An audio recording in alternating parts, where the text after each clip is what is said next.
The development of the English language began in the British Isles, primarily England. English is part of the Indo-European group of languages.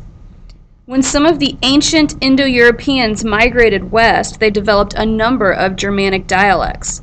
It was these people who invaded the British Isles about 1,000 years ago, bringing with them what we call Old English, which is the earliest version of English and sounds nothing like what we speak today.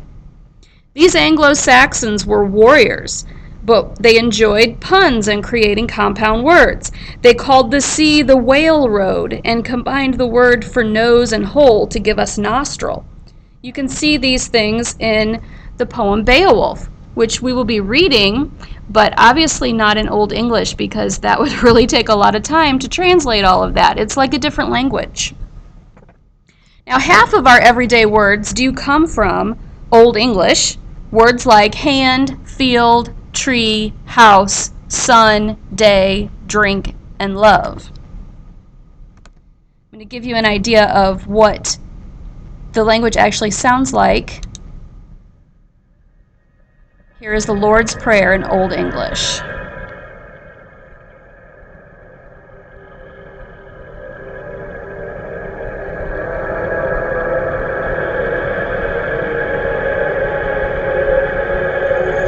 Fader vår, du det ert in heaven.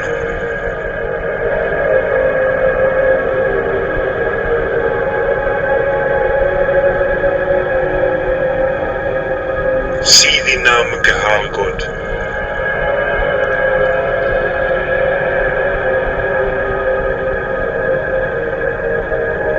Du bekomme din rike.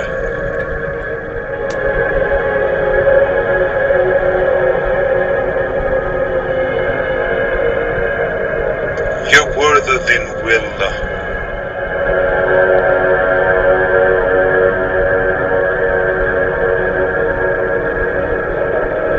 On earth as on heaven.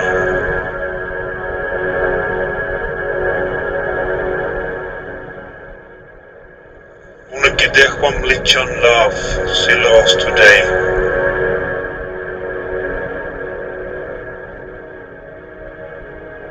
And forgive us our guilties.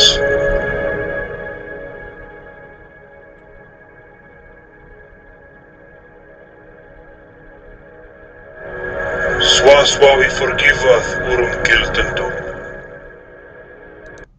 All right, that gives you a good idea. Obviously, there are some words that you can recognize, but a lot of them you cannot. There were 2 more invasions that affected English. In 787, the Vikings raided England and brought with them words that begin with SK, like skin, sky, and skirt, and other common words like dye, freckle, and window. Then, in 1066, the Normans invaded England. William of Normandy, also known as William the Conqueror, came and brought with him knights, clergy, and government officials who spoke French and Latin.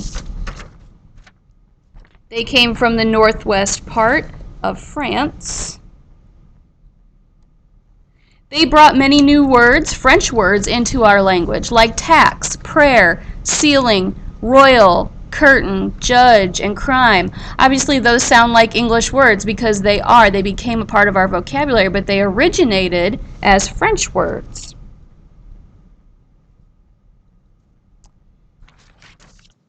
It's with this invasion of the Normans who spoke French that forced another shift in the English language. French became the official language of the state and the aristocracy, meaning that basically anyone who was important spoke French. Most literary texts were written in Latin, which is the language that French and many other languages come from. Latin was considered the international language of medieval Europe. The English language had changed from Old English and was now what we call Middle English. Middle English was considered ordinary, though, and not a literary language. When Geoffrey Chaucer wrote Canterbury Tales in Middle English, he was the first to do so. We'll be reading parts of that too, but not in Middle English. This suggests that these tales were written for the general population, though, instead of the ruling classes. Now I'm going to give you an example of what Middle English sounds like, and you're going to recognize some of the words. It's going to be a little bit more recognizable than the Old English, but still not as easy as, it's still not going to be like our modern English today.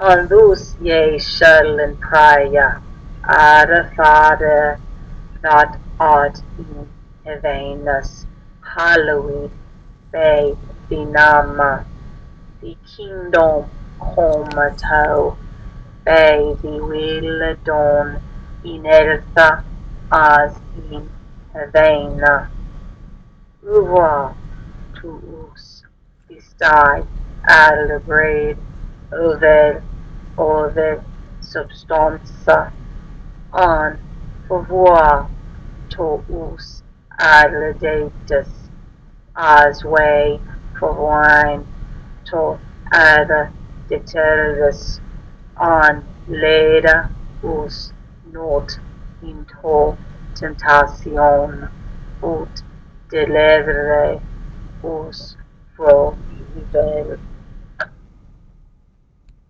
Okay, clearly that sounds different from Old English, but also different from what we speak today. Now, while there's no exact date for the shift to early modern English, they generally say that it began with the Renaissance in the 1500s. This brought about many new words, some from the New World. When Christopher Columbus traveled to America, and we learned a lot of words from this New World, things like tomato, tobacco, alligator, squash. There were also new words because we were learning and inventing, and lots of new things came from that. Words like thermometer and hydrant and algebra all were added to the English language. The printing press also caused modern English to be able to be available to many English speakers. And this also spread the English language. The English Bible, especially the King James Edition, there's the first page of it, and also the plays of William Shakespeare.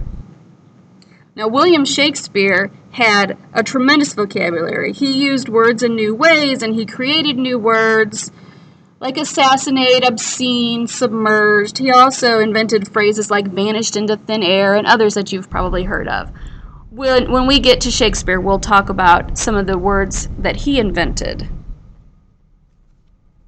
Well, that brings us to modern English, what we speak today. The English language continues to grow and to change. In the United States, the modern English has been influenced by every aspect of the American experience, including contributions of African Americans.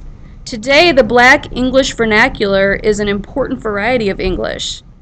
It also includes the contributions of a constant flow of immigrants and their languages, including Spanish, Yiddish, and many other languages, and also modern technology.